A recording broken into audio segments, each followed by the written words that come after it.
Hello, everyone. Thank you for joining me again on another episode. Just blessed to introduce people to you and our industry, and hopefully find a lot of technology, information, education. There's just a million onion layers to peel back for anybody in our industry or outside of it that we can help. And that's the platform for what I do, is having events and charity stuff. I mean, I'm blessed, and it's the Thanksgiving season. So everybody that ever watches these things, thank you so much. I pray for you.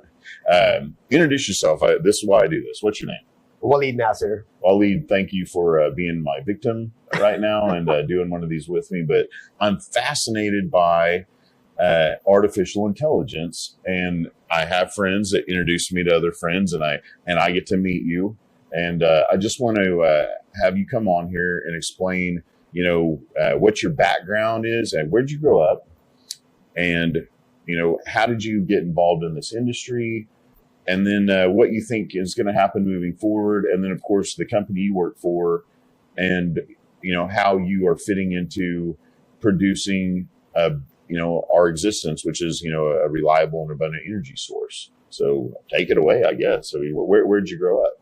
I grew up in Saudi Arabia and came to U.S. as a Fulbright scholar studying computer science, majored in artificial intelligence. Yeah. And did you know?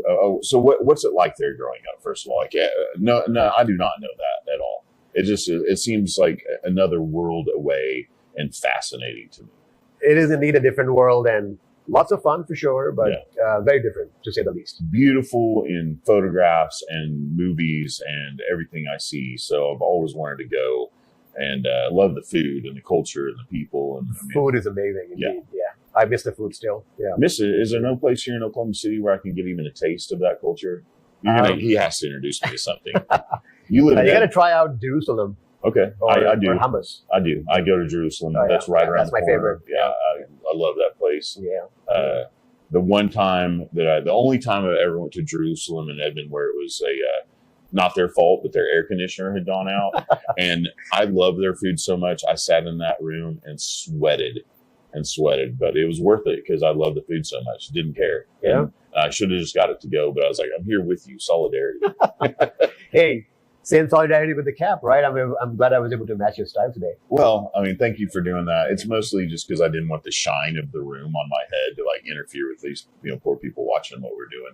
And, I didn't want my shine of the head, blinding people with my baldness. Yeah. So you grew up and you got to come to the United States, and Fulbright scholarships, very impressive. And were you always, and so in Saudi Arabia, I presume that energy and education are a lot more as a thread throughout every bit of the culture and the people. They probably know where their energy comes from.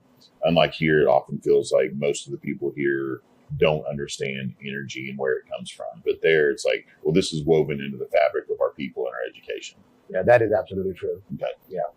That's something that we probably allowed as an industry, because and I feel like it wasn't something we did on purpose, but we just kind of had our nose to the grindstone and forgot to teach our, children and generations, like, hey, by the way, while I'm out working, did you know that I'm creating the energy we all use, the abundant, reliable, and affordable energy source.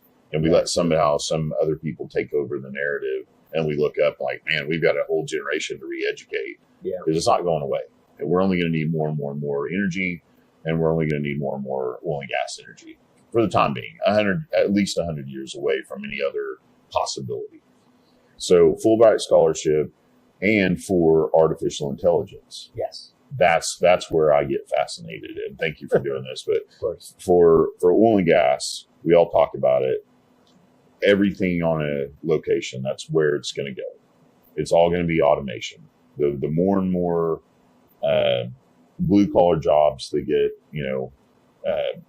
replaced by automation and technology and robots and computers, the more people we're going to need like you that have a Fulbright scholarship in engineering and sciences to go, well, here's the gadget and here's the software behind the gadget that runs, this pump and this, SCADA and this, pump jack. So what are you doing right now and what's your company's name, and where do you see it going? Yeah, so prior to forming this company, I was working as an engineer, worked my way up as a director, eventually became a chief technology officer at an engineering firm. I formed the company about 3 years ago with a special focus on artificial intelligence and machine learning. Since then, it's just been a roller coaster ride, especially since the advent of generative AI. ChatGPT came out, OpenAI has been coming up with lots of interesting applications for the end consumer, not necessarily for oil and gas. But that is demonstrating, how real AI is and how fast are we seeing, this technology evolve. And literally a year and a half ago, I had to explain to people, what AI does. And now everybody gets it, and not only gets it, is excited about it and is already thinking about it in some form or shape, whether it be as a company, as a business owner, or even as an individual. So had any of the other companies you worked for employed any AI before you decided to go out on your own and go, hey, I think I have an idea and I can't wait to go explore it on my own? Because that's a brave, bold move. Is like, I'm going to be an entrepreneur. Yeah. I mean, American dream, right? You came to this country, you're still here, and now you're like, man, I'm starting my own business. Yeah, absolutely. So, it just so happens that artificial intelligence requires what I consider as data pipelines to make it effective. So what the transformation we are seeing here in the field of AI is a function of the software technologies, the cloud technologies, and the overall infrastructure evolving to a stage where we can put AI in production into the use of the end user. So even the speed of the internet. Exactly. Okay. So a couple of years ago, it wasn't even, a lot of these AI experiments, would stay in the lab, and it would be really tough to put them out there in the hands of the customer. And the way I explain it to people is, think of AI as a brain. Okay. So in order for the brain to do what it does, you got to have nerves that go in and out of the brain, bringing data and carrying those instructions out of the brain to do something meaningful, right? And organizations of today are getting more data savvy. They're recording more data. Their infrastructure is evolving in a way so that is making it possible for them to leverage that data, derive insights from that data, and make informed decisions from that data. Secondly, the way I describe AI as a technology is, think of it as, human beings have intelligence and machines have intelligence. So artificial intelligence is the intelligence of the machines. Yeah. And machines, as we know it, have also evolved over time. Now machines have sensors. Computer vision has become a reality. So there's been so much advancement in the electronics industry that it is now possible for machines to learn from their own patterns and kind of act accordingly. So what you're doing with your company, first of all, what's the name of your company? It's QULT Technologies. QULT Technologies. Yeah. That's a great name. That's a great name. I've heard worse. I'm in on the name. It'll become a cult, right? That was the inspiration. Yeah, absolutely. And then it's a cult of passionate people. Yeah. In the field of AI. Yes. Right. Exactly. And this is coming whether we agree with it or not. The robots are taking over oil and gas. Let's watch out, guys. Let's be there to help them, because all that means is we have more energy coming up, and we have it's more reliable, and it's then more affordable, and we can deploy what you're doing. So QULT is now doing what? And this is, hey, I'm so excited. We always get to have these energy first, here in this podcast. So what's QULT doing? Yeah. So our mission is to democratize access to AI for small and medium organizations. And we are on this mission because we realize that there are companies out there that are so powerful that they could, at some point in the future, potentially monopolize the whole industry. And the only way to combat that situation is if you empower every enterprise to be able to innovate on their own without relying on just one or two major players out there. But what we really truly do is we come in to help enterprises harness the power of this technology by internalizing AI in their processes and their existing workflows. And that comes in a number of different flavors. And it starts with education and training and upskilling of existing workforce to help them get to where they want to be from a technology standpoint. It also comes in the form of infrastructure. So we have development environments, staging environments. We have large language models instantiated privately, locally for organizations to fine tune and take advantage of. And then we are engineering so many different solutions for our customer. And in process of doing so, we have engineered some of our own core technologies. Or you can outsource your engineering too. Exactly. I mean, there's lots of engineering firms in Oklahoma. So yeah, you don't have to have an entire, and I mean, nowadays there might be lots of pockets of, hey, I've got one job for you this year, but come in and enjoy it while you got it. Yeah, exactly. So essentially you can go to every operator in Oklahoma, and there's a great list, resource, for those that don't know, but you can go to the Corporation Commission and see, the operators that work just out of Oklahoma that, are here. And I'd say the majority of operators throughout the world are small operators. They might have one well to, a few hundred, but small operators, big operators. But you can go to any operator, go to their well site and say, hey, here's the 20 different pieces of equipment that you have out here. Here's all the sensors now available to you for that equipment. And now I can create AI, basically software to make all of that equipment more efficient, right? Absolutely. That's what you guys do. Absolutely. In my small-minded view of what you guys can do, but everything out at every location can now be optimized by AI. Yeah. So let me give you an example. We engineered some machine learning and AI controllers that essentially give the well a brain of its own. Wow. Now, why is that important? Emissions, take emissions, for example. The reason oil and gas industry gets a lot of bad rep is because of the footprint on the environment.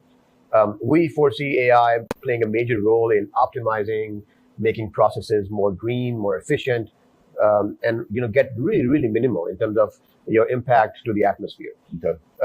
By the more in sync wells are with their own internal thermodynamics, the more efficient the operations are going to be, the lower the waste is going to be, and the better will be the outcomes, obviously, from a production standpoint, from a maintenance overhead standpoint, and so on.